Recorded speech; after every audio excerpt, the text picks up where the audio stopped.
Okay, good afternoon, everyone. Welcome back to the final session of the afternoon.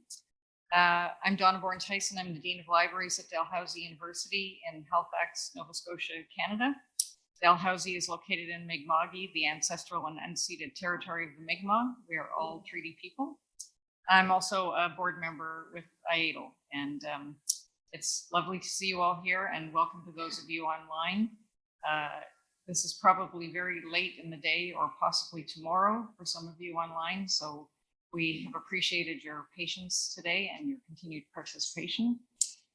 This is three speakers on workplace and organizational culture.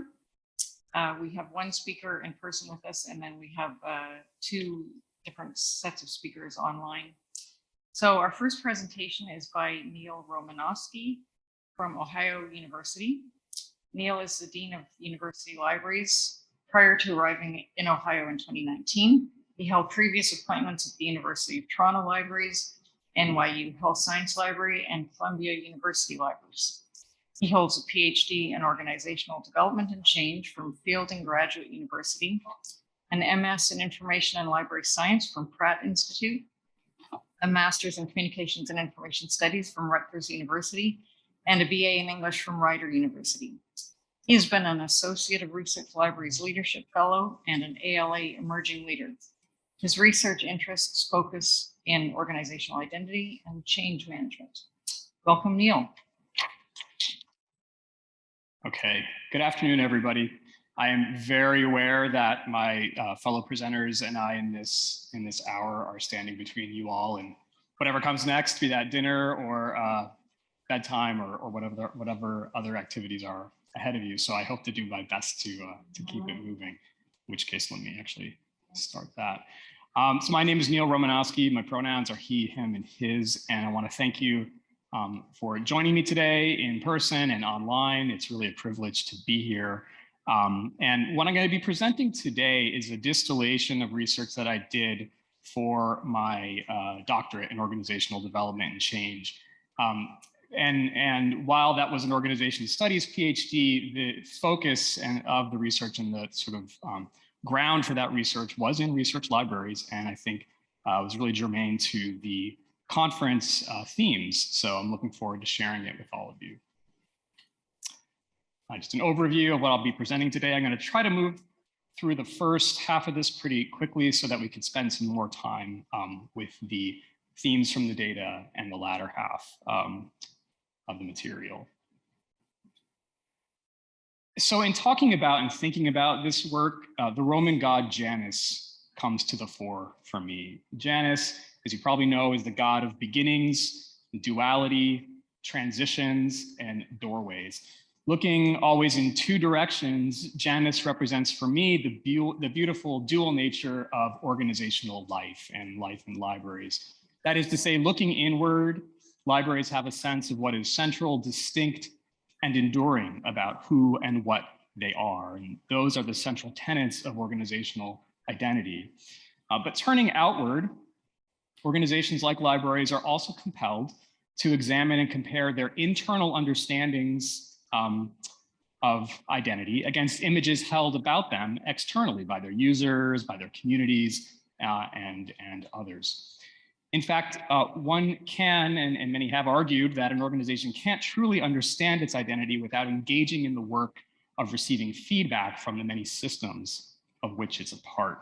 And as an organization responds to that feedback from that environment, it engages in the work of innovation. Innovation at its core is about trying and doing new things. And it's become central to maintaining a competitive and relevant position in any field, certainly in ours. Yet an organization's identity, which just like it does for us as people, provides some kind of coherence and stability for organizational members. I posit can also enable or constrain the organization's ability to innovate. So put another way, identity, I believe, enables ways of seeing opportunities for innovation and change, but it also fosters ways of not seeing. And it was that tension or balance between organizational identity and innovation, particularly as it plays out in our field, that led me to my research question. That is, how does an organization or library's identity inform its capacity to innovate? And in this study that I'll be talking about, the how and the why of innovation, that is that capacity for innovation, and the organizational and systemic elements that influence that capacity were of primary interest to me, not a specific what, not a specific kind of innovation. So just an overview here of the literatures that I drew upon and looked to in formulating this study. I just want to review briefly organizational identity, which is a concept that was initially framed by Albert and Wetton in a 1985 paper. And they defined organizational identity as a collective sense within the organization of what is seen as central to who and what it is, distinct about it, that is to say, compared to other organizations, other libraries, for example, of its kind, and enduring, that about it which organizational members feel will and must sustain over time. And I also wanted to note, since part of our session here today is about organizational culture, that the concept of identity differs from culture. Culture is an enactment of identity. Identity is sort of a one level lower, one level deeper within organizational life. So one can think of identity as being operationalized through culture, but also informed in part by it, having a reflexive relationship. And in thinking about innovation management, I'm going to draw upon a definition of innovation from Christensen, which is any change to an organization's technology. So for the purposes of what I'm going to talk about today, and Christensen defined technologies very broadly, including the ways listed here. So really, I took the same approach in talking about innovation in this study, broadly defined as any change to an organization's technology. So a quick overview here of the, the methodology and design of the study. It was a grounded theory study. I used an open-ended responsive interviewing framework to keep the conversations fluid and honoring the thoughts of the participants. The interview protocol that I used focused on a couple of key pieces. One was having participants talk a bit about what they saw as the organizational identity of their library, a current change, so current being within the last 3 to 5 years within their library. And that change, again, like the broad definition of innovation, could have been about anything, changes to facilities, structure, services, et cetera, but it had to be something that they considered to be a significant change. And then the final part of the interview framework was talking about their thoughts on innovation, within research libraries itself. So this is probably hard to read here, but I just want to give you a snapshot of the participants in the study. These names are all pseudonyms. So participants were recruited from the Association of Faculties of Medicine of Canada, Network on Libraries, and the Association of Academic Health Sciences Libraries. So 2 professional health sciences focused organizations. I recruited from those groups because I had been a member of them at different points in my career and had access to them for the purposes of recruitment. But more importantly, it's health sciences libraries, as you all likely know, are also involved in their own kinds of unique and rapid changes. And so I thought it would make for an interesting study.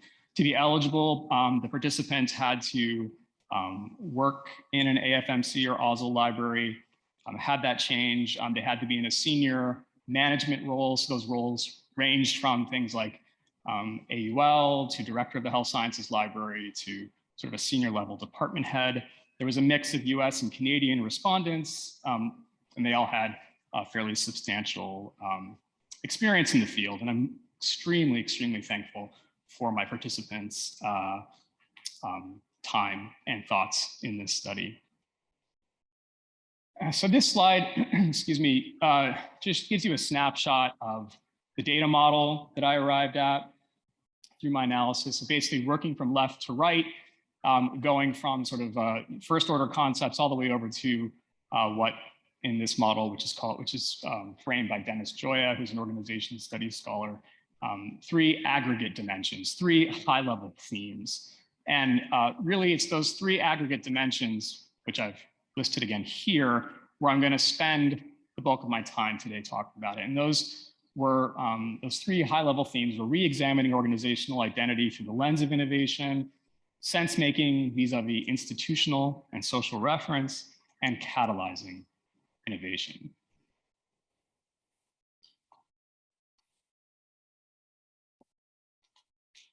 So in that first set of themes, re-examining organizational identity through the lens of innovation, the participants started to describe what they thought the identity of their organization, of their libraries were. And I call these their espoused identity. It's what they led with, what was central, distinct, and enduring about their libraries. Frequently, participants talked about things like quality service, information expertise, and being a trusted party within the university context as being part of their identity traits. Others, like Kara, talked about collections, everything involving collections, access, stewardship, et cetera, as really being core to who they think they are. Other themes that came out in this dimension flowed from participants scoping and defining what innovation in libraries means to them. Responses ranged from the ambivalent or somewhat pessimistic, as you see in this quote from Jackie, to more hopeful insights about how to recognize and appreciate innovation in processes and smaller wins. This is an interesting theme that came out when we talked about innovation. A lot of the participants first said, oh, I feel like I have to be talking about something technology in the way that we might first think of it, something digital, something new and sexy, but really it could be in things like a process that you change that really makes a meaningful impact on what you do. Other participants began to reflect on the direction from which innovation or the inspiration for innovation comes, that is innovation from outside into the organization or the other way around. Some participants, like Kara, noted how their organizations were trying to cultivate more outside-in approaches to innovation. While other participants, like Ava, noted the exact opposite, citing sort of extant challenges in their organizational stance towards testing their ideas externally. So after participants scoped and defined that espoused sense of innovation, or what they thought innovation meant to them, and we started talking about some of those change initiatives happening within their libraries, the participants, they began to wrestle with what I'm calling a sense of organizational identity in use. So when they talked about, they had the espoused identity, here's who we think we are, they talked about a change and sort of what they thought innovation means, a different kind of sense of identity came to the surface. These often tacit aspects of identity were seen as problematic and counterproductive frequently to the directions of innovation and change. Some, like Sarah, for example, and remember these were health sciences library folks, talked about about a fragmented sense of identity that was realized by having more of an affiliation with people and students and faculty in the hospitals, rather than feeling like a sense of the general university library community. Others, like Melanie, described how the espoused identity trait of providing great service and being information experts often set an impossible standard of performance, or was felt that way on a day-to-day basis.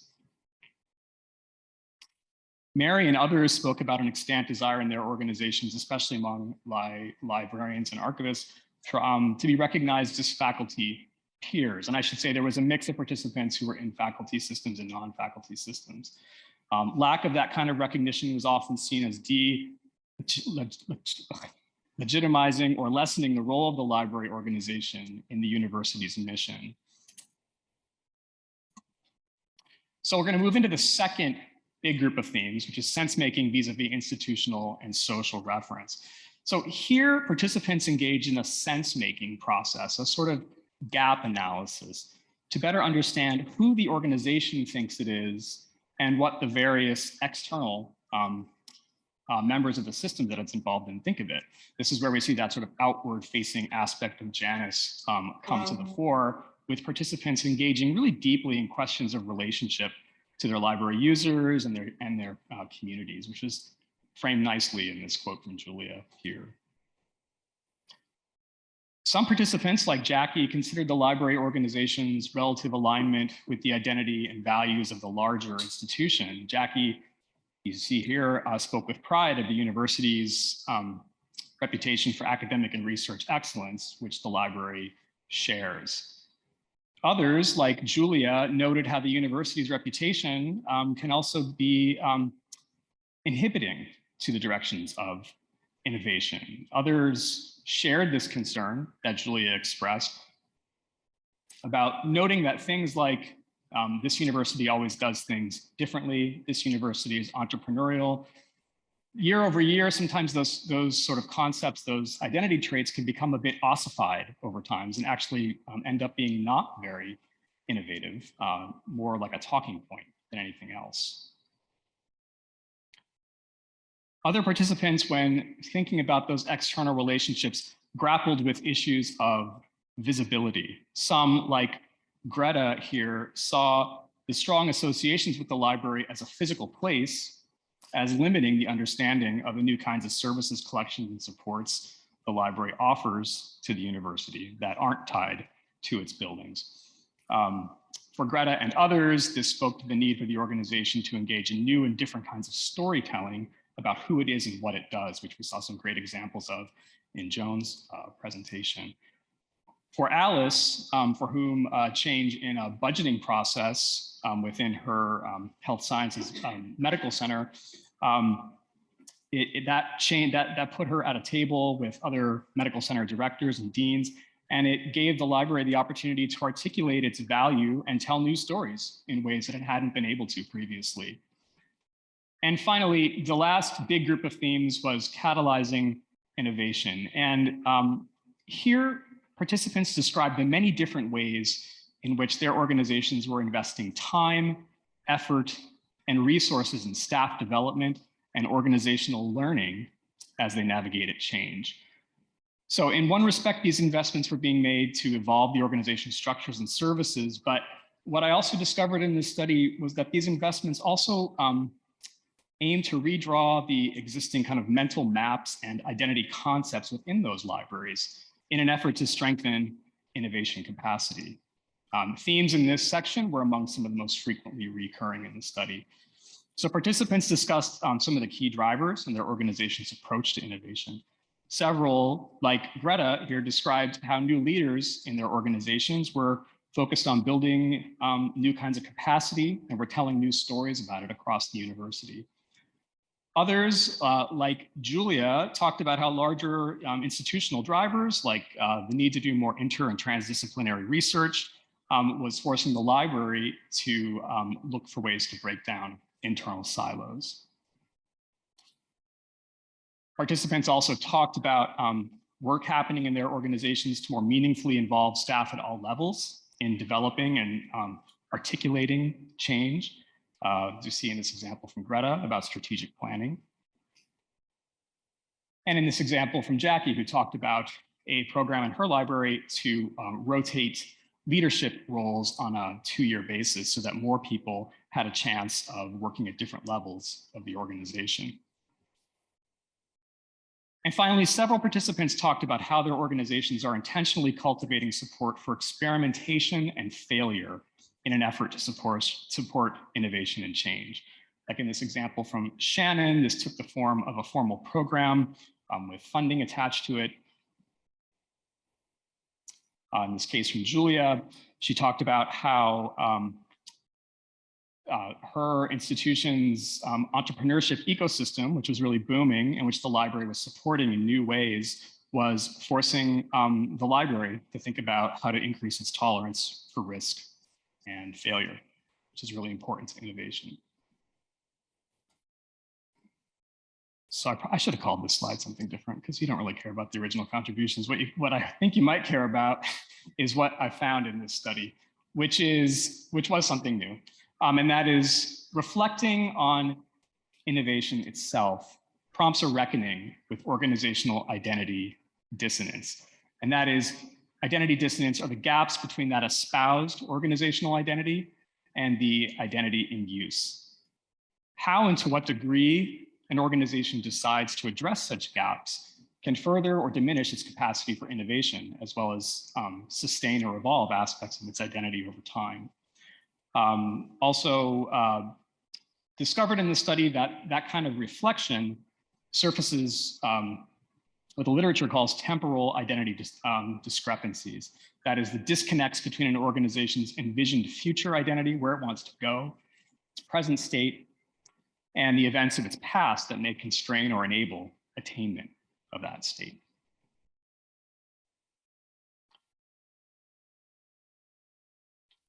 The research also demonstrated that talking about innovation is a discrete and effective way to surface competency traps and core rigidities, which is a tough word for me to say, but I love it, which are things that an organization and its members might be very good at, but which might become, again, a little ossified over time.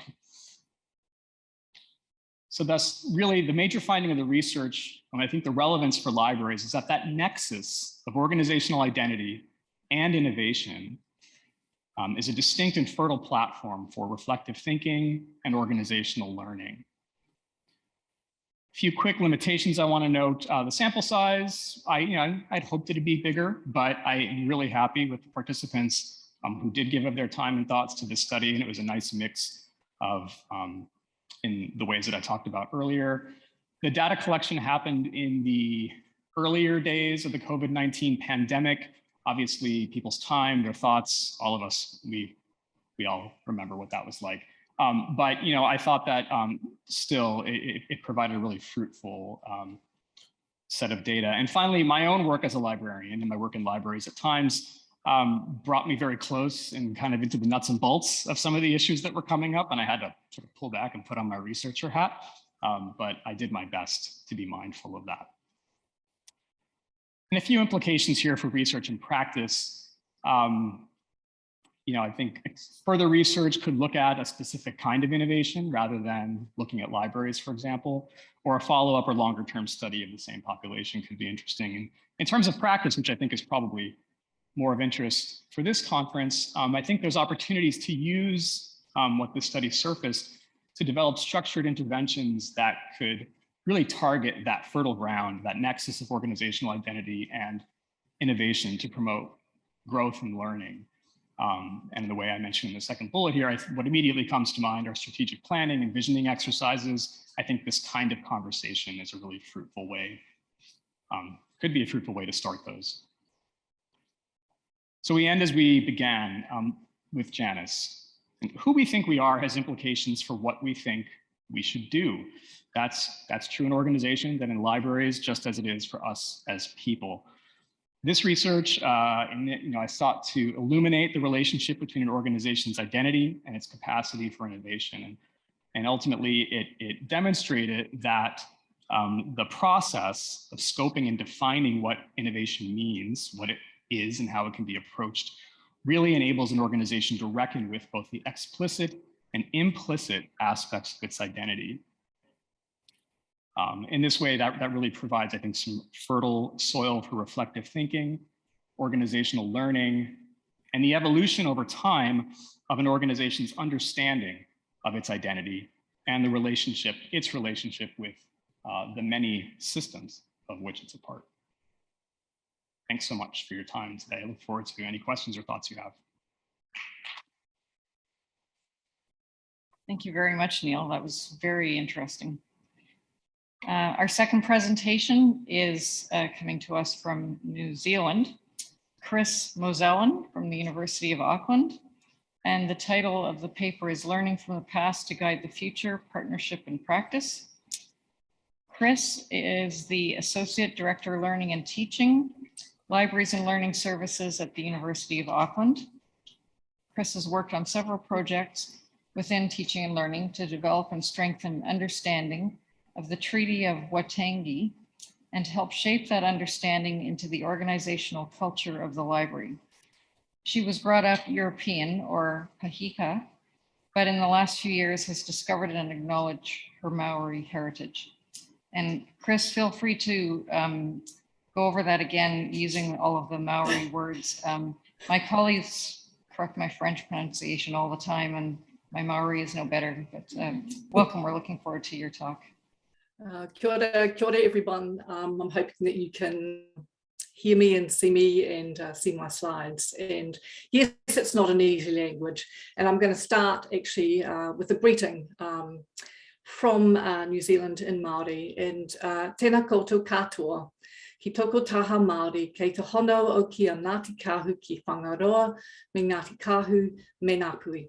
Ko uraroa te ko ki toku tupuna, no reira ka mihi atu o ki te munga o maunga tānu whā, me te moana o whangaroa, me te waka o te māmaru, i taha tau iwi no piritana nui o ku tupuna, i tipu aki o i te rohi o whangarei, ko Chris Moselen toku ingoa, ngā mihi mahana ki a koutou katoa, no reira, tēnā koutou, tēnā koutou, tātou katoa.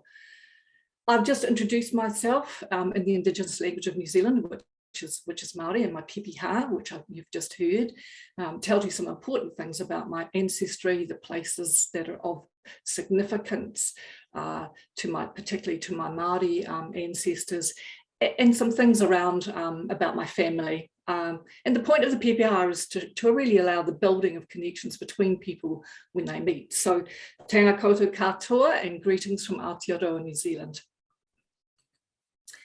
I am from Waipapa Tūmataro, or the University of Auckland, and Auckland City sits in the narrowest part of New Zealand, and it's only 16 kilometres between the two harbours.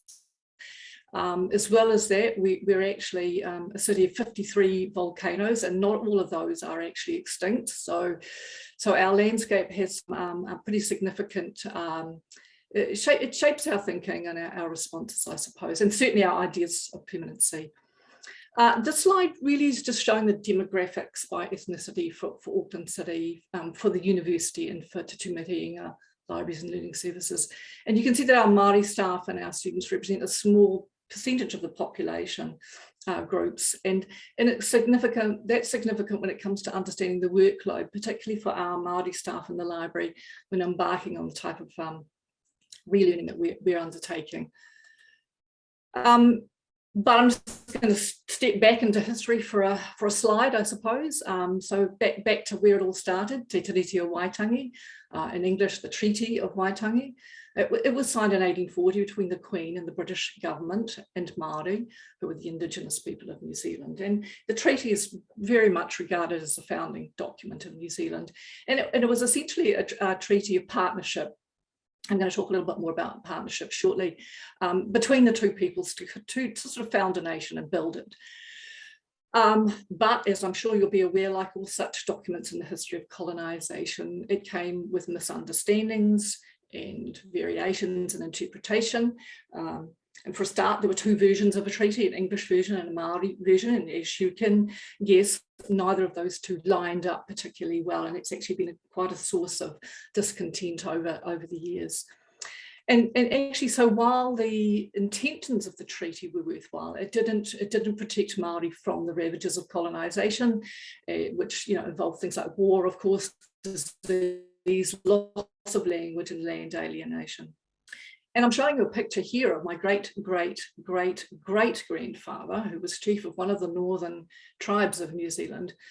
His name was Uraroa, and he did not, in fact, actually sign the treaty. And there's a long story about why that is, and I'm not going to go into it today, but certainly just to recognise that not all Māori at the time were on board with the signing of the treaty. So.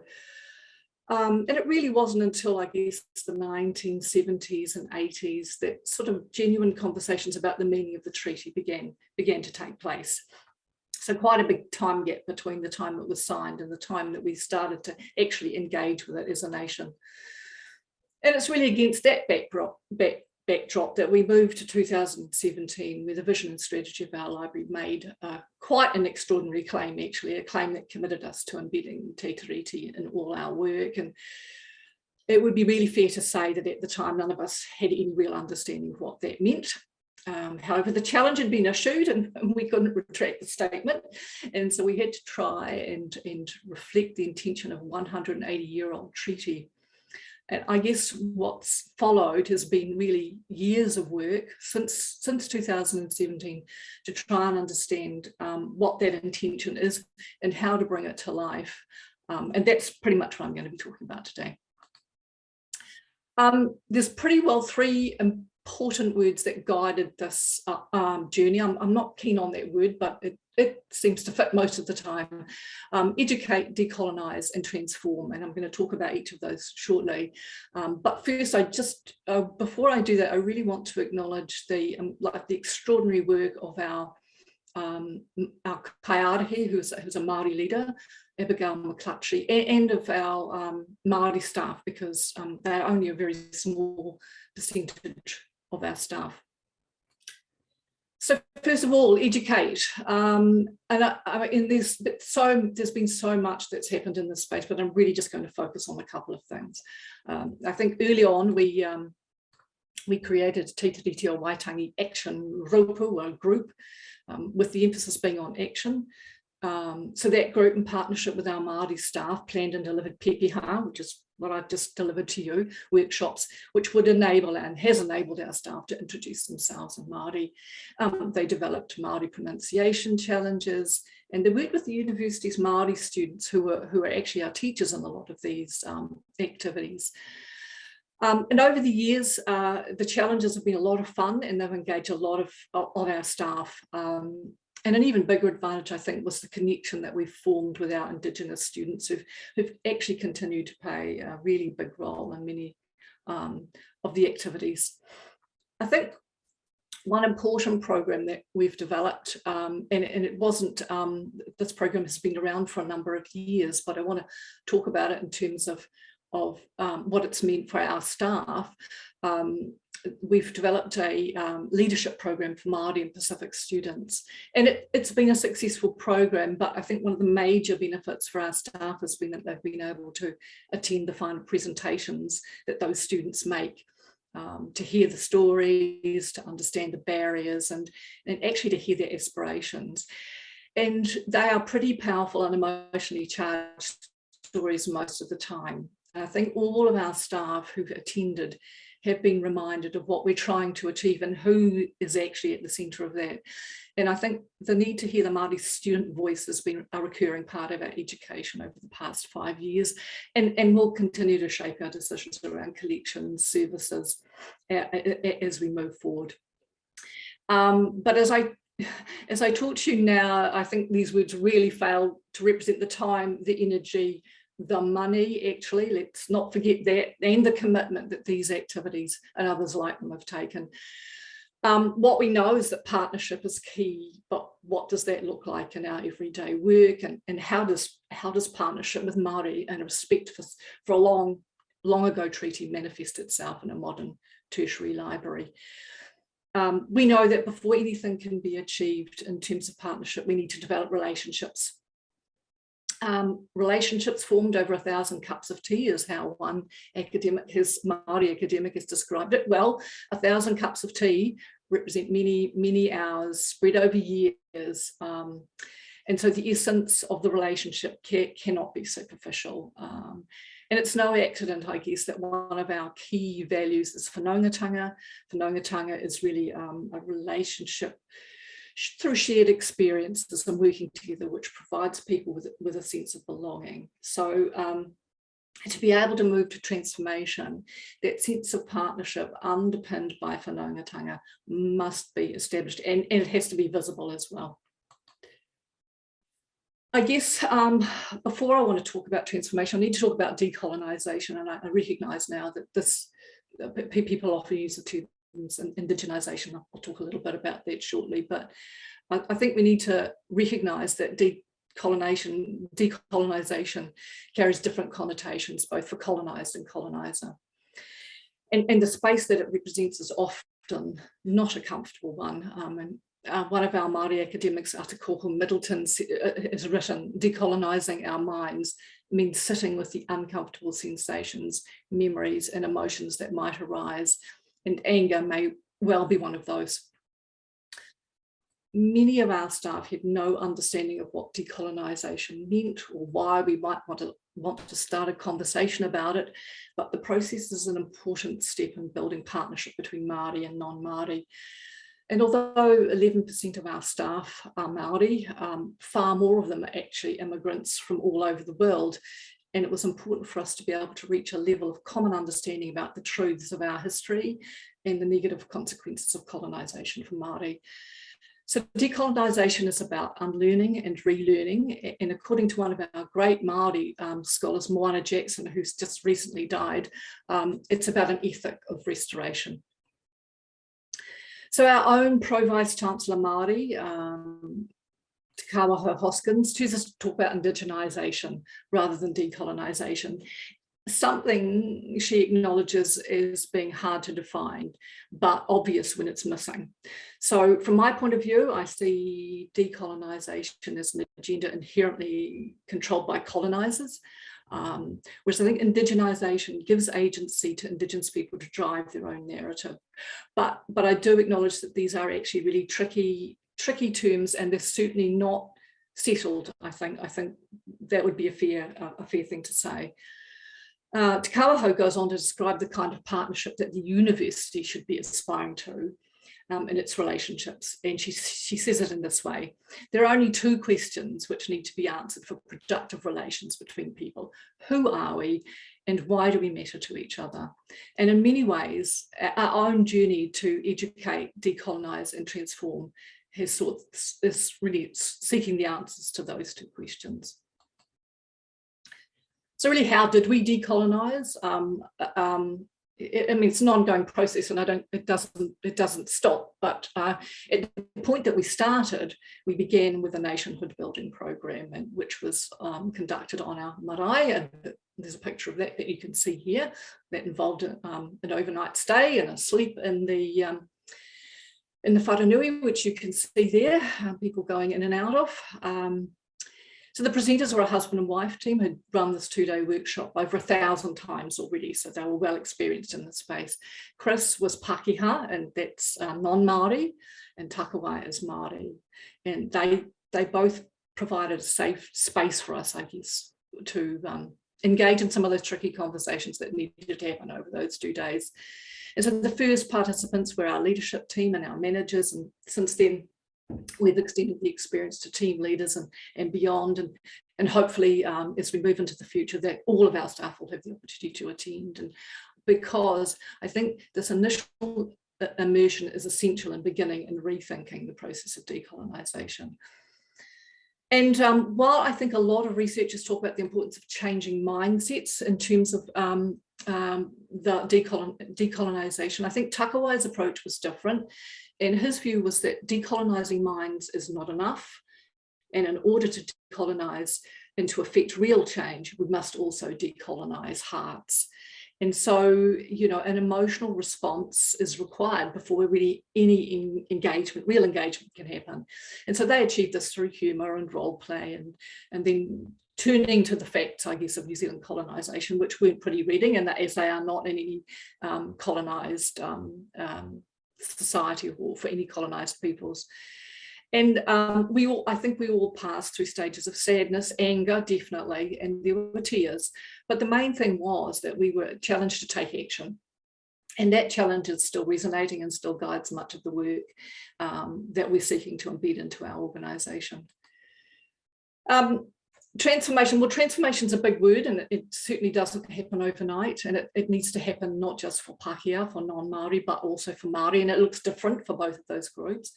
So for Pākehā, transformation is focused on decolonisation and developing capability in the language and the customs of Te Ao Māori, and for Māori it's meant providing the opportunities and support for Māori to be Māori within our organisation. So it's meant listening to what Māori want and need and changing our space, our practices, our structure and our thinking to accommodate those needs. And so one of the big desires expressed by Māori staff was the opportunity to have intensive time to develop and improve their own Māori language. And to that end, the Te Tumihiringa leadership team have funded multi-day full immersion workshops and are continuing to do so. So many of these activities, as I say, come with a financial component attached to them. I guess one of the most significant structural changes we've made has been to appoint a kaiarahi, a Māori leader, into the senior leadership team. It took 2 years before we could actually realise this, but it has been a milestone in terms of having a Māori voice at the strategic level. And it's both influenced many of our decisions and driven new strategies. And since a key part of Te Tiriti o Waitangi covers issues of sovereignty and self-determination, we consider this move imperative to honouring the document. And since that time, we've appointed and seconded additional staff to support the role of kaiarahi. I think from the non-Māori side, our biggest achievement has been to build a capability framework which supports our staff to learn, understand and engage with the Māori worldview. And this framework was co-created between Māori and Pākehā. And for our own staff, we've integrated that framework into the university's performance and development framework for professional staff, which basically means our staff are required to select a number of capabilities each year to work on. And this has really been the most effective way of getting wide engagement, I think, across our organisation. And there've been many other initiatives since then as well. I've just picked out a few here. One's been the widespread use of our Māori name, Te Tumu Herenga, which really means the chief tethering post. And you can just see a little diagram there representing that. And given that our services are wide-ranging and include actually the university careers and employability service, managing and running the university student hubs, providing learning advice to students, managing the university's art collection, and as well as running the libraries, we feel that this name represents what we do probably far more accurately than libraries and learning services alone does. We've also developed and promoted our values, which are aligned to Māori values. So this exercise alone involved half of our staff and took nearly a year to bring into fruition. We've included the use of Māori customs in our recruitment and induction processes. So for example, when a new staff member starts, whether they're Māori or not Māori, we begin their first day usually with a whakatau, a welcome ceremony, which includes speeches, prayers, songs, and probably it can involve the staff member's family or their former workmates. And as is common practice, ceremonies are also always finished by sharing of kai food. We're rethinking how our spaces reflect Māori and Pacific culture and how they speak to students from those ethnicities. And so the development of our new student hubs, which were just opened a couple of months ago, have been fully imbued with Māori culture and values. And we're now thinking how we can do the same with the rest of our spaces. And here is a picture of our kaiara taki, Michael Steedman, who's opening up the blessing of our new student hubs. It's always a dawn ceremony, and it begins with the haunting sounds of the conch shell, which you can see he's blowing there, or the putatara. Our next big project is to try and develop a reo space, or a place where our staff and students alike can come speak Māori, have a safe place to practice, share their experiences, the language, and just a really safe space. And this is certainly in our plans. We haven't achieved it yet, but it's happening. And I think we've had a lot of successes actually, but I just wanted to talk about one which I think is actually quite critical to any sort of process like this. And it's I think it's the role of leadership. And I think if we hadn't had that challenge announced by at that stage our new library director, Sue Roberts, we might not have begun this journey when we did. Leadership from the top is essential, but you also need leadership from below, and that's where our Māori staff have stepped in to challenge and to guide us. We use a tuakana teina model, which is really just a traditional Māori buddy system, where an older or more expert tuakana, which would have been originally a brother or a sister or a cousin, and helps and guides a younger or less expert teina, which is usually a younger sibling or perhaps a younger cousin. Oops.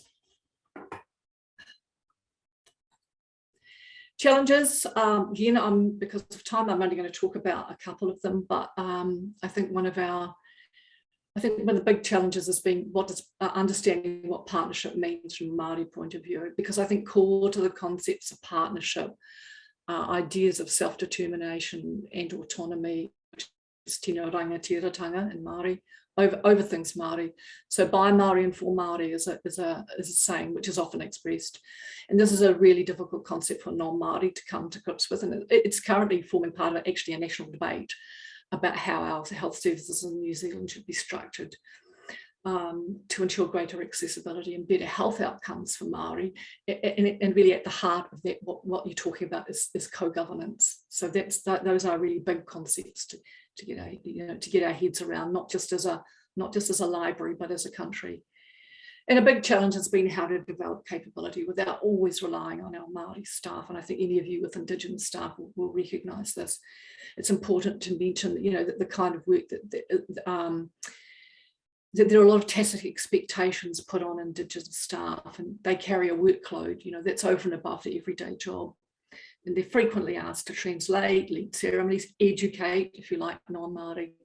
And while there's a willingness to impart their knowledge, there's the question of how we develop Māori staff as Māori, and those are ongoing challenges for us. I think the future is interesting. The university has recently developed a new strategy along with a new curriculum framework, which gives strong emphasis to Te Tiriti o Waitangi. And because we're a few years ahead of the wider university, we believe that we have much that we can contribute to that vision.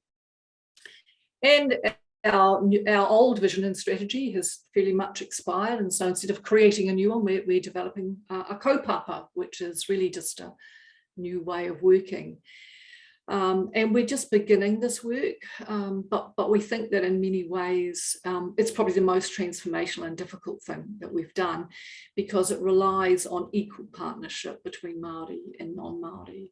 And it has to deliver self-determination to our Māori staff.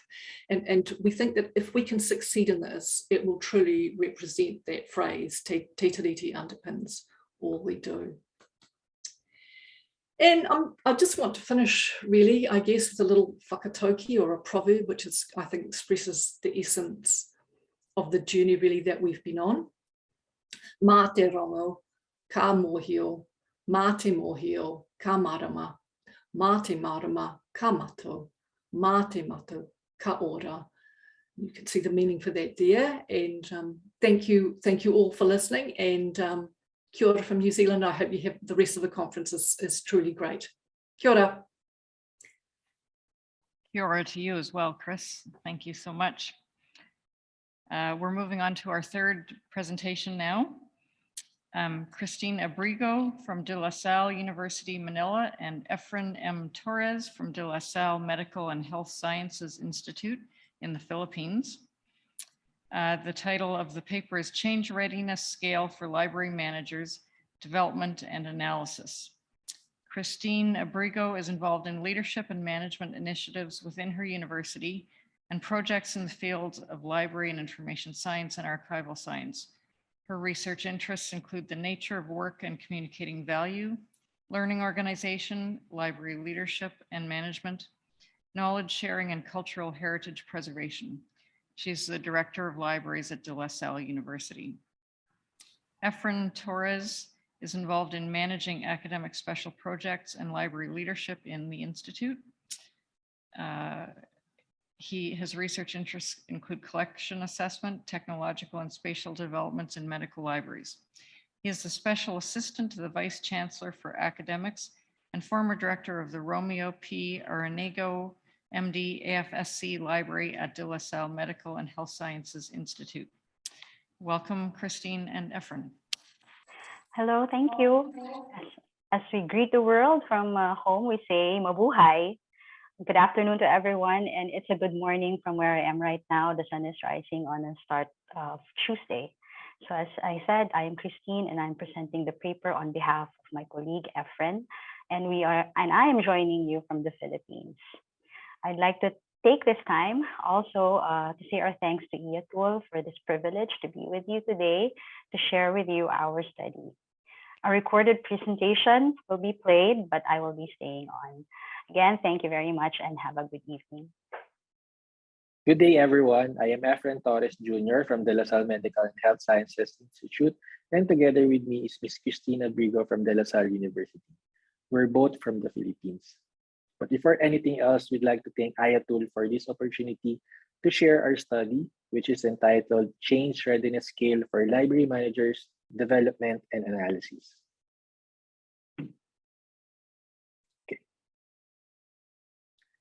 As we all know, the pandemic has made an impact in our lives. The COVID-19 pandemic significantly altered our routines and changed the way we do things.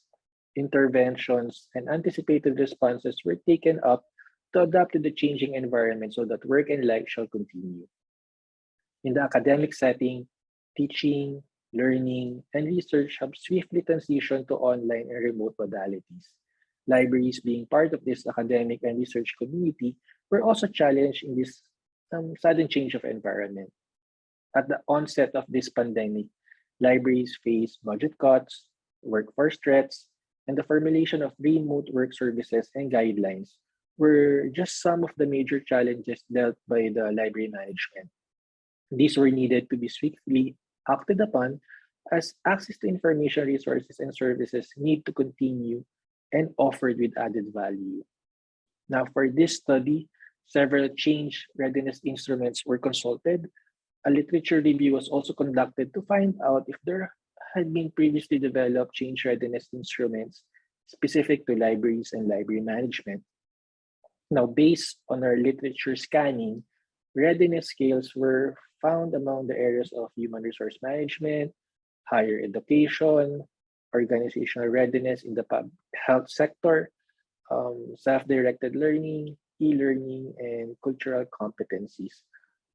On the other hand, some of the readiness instruments found among the libraries or among the literature in the library and information science field dealt mostly with e-readiness and information literacy. With this, there seems to be an apparent gap in the literature when it comes to readiness for change in the library service environment. Our study attempts to design and validate a scale specific for library managers, which can give an overall picture of the library's institution's preparedness. Our study basically has two aims. And these are, number one is that to design a new scale, which we labeled as the Change Readiness Instrument for Library Managers, or CRILM for short, which shall measure a library's readiness for change. And number two is to test the validity and reliability of that scale, which can be used in assessing change readiness and implementing change by library institutions to meet new roles and expectations. Now, for our methods, we use the following. For our design, we used the descriptive quantitative research, which consisted of a two-phase approach, which would cover the designing of a self-developed questionnaire referred to again as CRILM, and the validation of the items in the scale. The instrument was derived from an original questionnaire developed by the authors, which encompassed a library management's adaptability to change and change readiness. Similar change readiness assessment tools were consulted from various literature to identify the relevant items to be used for the scale. An investigation from local library strategic plans was also or likewise conducted to further note that the key drivers were critical to managing change within the respective library organization. A 20-item instrument measured by a 5-point level of agreement, Likert scale, was devised with attributes grouped into 6 constructs. So these are the personnel, administration, the services, collections, programs, and spaces and technology. The next phase is the validation of the CRILM items. So 2 library managers thoroughly reviewed the items and tested the instrument via phase validation to ensure suitability of content and context. At the end of the validation process, the items were rated as generally well-structured and relevant to the research design. Minor inputs, which includes a choice of terms for familiarity and rephrasing statements for specificity. Now, for the sample and data collection, For the sample, library managers who are head librarians from different types of libraries were the target respondents, identified by a self-selection, non-probability sampling technique. The original questionnaire, which carries the change readiness attributes, was released to specific identified respondents, then later released to professional discussion groups of our local library association, inviting library managers to participate in the survey. 76 head librarians were retrieved as sample by the end of the data collection period. Now, for the data analysis, we use SPSS software to analyze our data. Exploratory factor analysis, or EFA, was conducted to determine the content and construct validity of the CRILM. Convex alpha, on the other hand, was also employed to verify the consistencies of scales among the items. Now, here's Christine to share the results. Thank you, Efren. For the results, the instrument was subjected to validity and reliability testing. To validate the adequacy of data, the Kaiser-Meyer-Olkin, or KMO, measure of sampling adequacy and the Bartlett's test of sphericity were conducted. The KMO score was 0.898, which determined that the data is adequate. Data is also statistically significant with the Bartlett's test result. Both tests conclude that the CRILM items met the criteria to proceed with factor analysis. Exploratory factor analysis, or EFA, was then conducted to factor analyze the 20 items of CRILM to see the interactions of the items. Common factors were extracted using the principal component extraction method with Varimax with Kaiser normalization rotation. 3 items were excluded after performing the EFA, as these 3 were not correlated in the scale. Therefore, 17 items were correlated. The 17 items were grouped into 3 factors based on the screen plot results and arranged according to size of loading. 3 factor groups explained 74.26% total variance in the scale. Factor groups were labeled based on the characteristics of the items within the subscale. Now, here are the 3 factors based on the factor loadings. The first factor was labeled flexibility in work and services. Items in this subscale characterize factors related to calibrating strategic priorities when it comes to work arrangements and offering hybrid services. The next factor, the second factor group was labeled learning support readiness. Items in this subscale include factors that mostly deal with the library's readiness in terms of providing learning support, that is, programs, services, and facilities to their communities. And the last factor group was labeled adaptive changing service environments. Items in this subscale comprise factors related to accommodating changing roles to meet the new and regular service needs, adaptive spaces, and access to information. Aside from testing the validity of the CRILM, its reliability was tested also. So as for the reliability test, Cronbach's alpha was calculated, of which reliability test implied a superior degree of consistency for readiness for change constructs with a total of 0.955 score. Cronbach's alpha for each of the 3 subscales were also calculated, whereby each indicated very high reliability values. There is an exceptionally strong internal consistency in all of the subscales. Salient findings include that the results of the EFA and CA analysis revealed that CRILM was both tested valid and reliable to be used in assessing the readiness of a library in the event of changes in the service environment. CRILM covered the major domains and constructs of change readiness in the context of a library setting. Although the minimum required number of subjects was met and the CRILM was well tested, The exploratory study was conducted for a limited period of time only and might have missed other factors of readiness for change that could possibly be included to further expand the scope of the scale. Also, item analysis was not employed for this study. In conclusion, the initial results yielded from the respondent sample indicates that the CRILM is deemed suitable for measuring change readiness among library managers.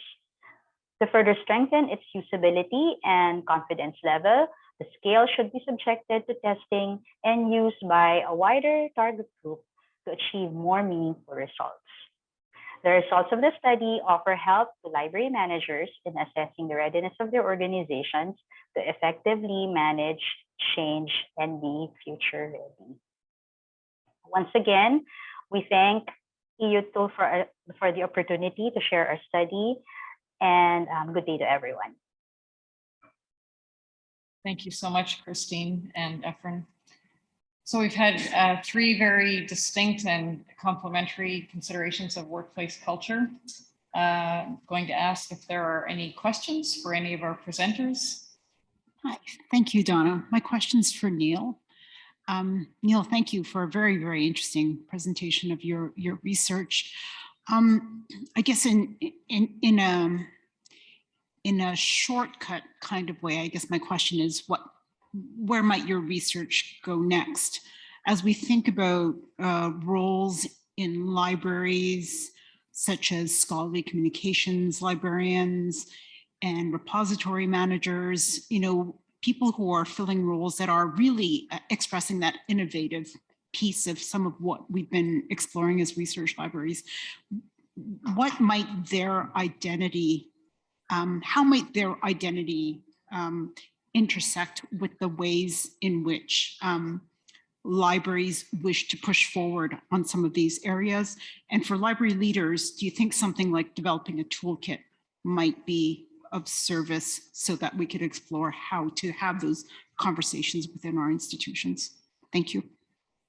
Thank you, Talia, for that great question. I hope I captured all of it. I'll do my best. Something that came out in the study, especially around sort of functional specialist roles, like the kinds you were describing, was a concern that people not sort of, that people's workloads be manageable, that people aren't just expected to do something kind of off the side of their desk, that then be seen as an expert in it, for the rest of the staff. So when I think about, what that means for people in leadership roles and how you sort of manage that in the organization, I think it's about ensuring that teams are fostered in really thoughtful ways within libraries, but also with partners across the institution, so that while one person might be sort of the expert lead in something, there is the kind of knowledge sharing, which I think Joan was describing earlier with knowledge synthesis research, so that you're building capacity, even if it's, I think maybe developing some scale for that, so that you're building out capacity within the organization, so that it's not all on one person. So there's sort of a balance there between honoring individual expertise and ensuring that you're not creating new silos. I hope that helps. That's sort of what came up in the study in terms of people talking about those kinds of roles and where I think that research could help moving forward.